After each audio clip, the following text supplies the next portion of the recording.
of daily business operations, everyone can win. And there's so much growing evidence that when we help workers be better off, they make for more productive employees. So that was kind of the first, more economics lesson that we started the day with. The second, our first panel, really looked into the importance of measurement and evaluation that's needed to justify the ROI, right? So this evidence gap that often stops us from making investments or sort of just going with our guts, really important to invest in to make sure that we are making informed decisions by data and evidence.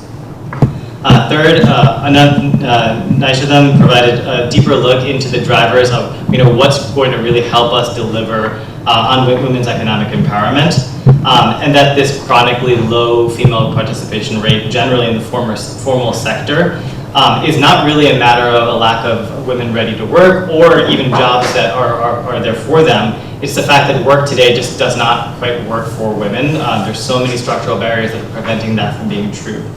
And that, as we shared through a few of our studies as well as the panel discussions, there are strategies to sort of build the conduit from rural areas to urban areas, to think about, the built environment of firms to make sure that when women workers come in, they can thrive. So really that this problem that has been intractable for so long, it does require us to just reinvent a lot of things. Because if we try a lot of the same strategies at grassroots level, we're not going to see the kind of the gains that we're looking for. But the optimistic part is it is possible. We have strategies and we need more investment in creating the evidence and then piloting the solutions that work. Fourth, we heard a lot about design, right? I think, oftentimes when we talk about economics and manufacturing, there's not much design and humanity in the conversation, but really the importance of bringing in the designer's mindset into solving some of these problems and spending that proximity with the end workers, with the managers, and really observing how do we design solutions that take into account all the production pressures and all the complexities of operations, and not just a theory that we may think about in the lab. Fifth, we did some stretching, which is, I hope, enjoyable for everyone here. Sixth, we heard from Rise, really who shared their advancement and leadership roadmap, which is, I think a powerful call to action for us to really understand, what are the limiting factors and how do we overcome them and bring, I think crucially, stakeholders from across the industry together to figure out how do we make meaningful progress on a lot of these goals. Seventh, and really powerfully, we heard from the women workers from Sansera and Shahi about their realities, and I think for one, it was really just amazing to hear the stories and the lives that they've lived and the role that formal employment has played in those lives. But also, I think a really good reminder for us that all the theory that we have, it's ultimately for the end workers and making sure that we anchor on those realities, right? So work has to be both on the shop floor. We have to do the design work that we mentioned, right? But these are the examples of why we do what we do, and they need to be sort of front and center in our practice.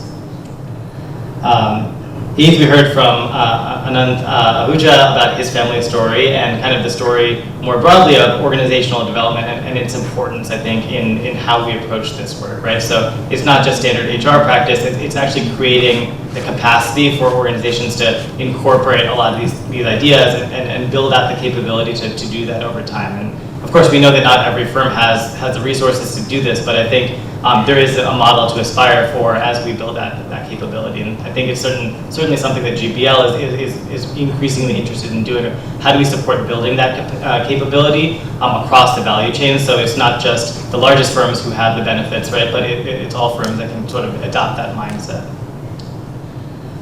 Ninth, just now, I don't need to recap what we discussed, right? But just the importance of data and making sure we're collecting high quality data. There is standardization of how we measure things, and that we're thinking not just about the tick box of regulation, but also how data can be a valuable strategic tool for us as decision makers. Which brings us to 10, which is mostly a request, right? We talked a lot about a lot of things today. But I think if you leave with anything, right, I think I'd ask you to remember that we all want the same outcome, right? How to drive well-being for workers, and for specifically today, how to make work for women workers. And the philosophy that GBL stands for, I think, is shared among all of you here, that the private sector can really be a powerful ally and not a sort of an opponent in driving forward a lot of this progress. So as you go back to your organizations, be it in the business or the impact sector, just remember that there is this shared Venn diagram, I think, between what's good for workers and what's good for business. And so I think oftentimes we tend to think about this as, there's a moral imperative over here and an economic one over there, right? But there is, and not for everything, right? But there are a select few issues where there is that alignment. And so if we focus on that, I think we can do a lot. So yeah, finally, a few very logistical requests. There's some QR codes on your table. So I really encourage everyone to fill out our post-event survey, because we always want to learn and make our events better. So please, if you can do that. And also feel free to check out, there's some other QR codes in the blue ones that give you more information about Inache and Stitch, which are two of our worker programs. And then finally, a few thank yous. I want to first thank you all. I know it's been a very long day and a lot of very heady discourse, so thank you for sticking with us. This is a pretty full room for a day-long event, so thank you for that. A big thanks to Mansi, who's really been leading a lot of the which has sort of been a month-long effort to get here, so we're all super happy with how this day has gone. Also, thanks to Pallavi, who's been running around here since 6 a.m., along with a lot of the team members from GBL, who are too many to name. Yes, thank you, and hope you have the rest of the day. The GBL team will be hanging out in the bar downstairs, and we invite you all to join us for a drink and just continue any of the conversations as you may like. But thank you, everyone.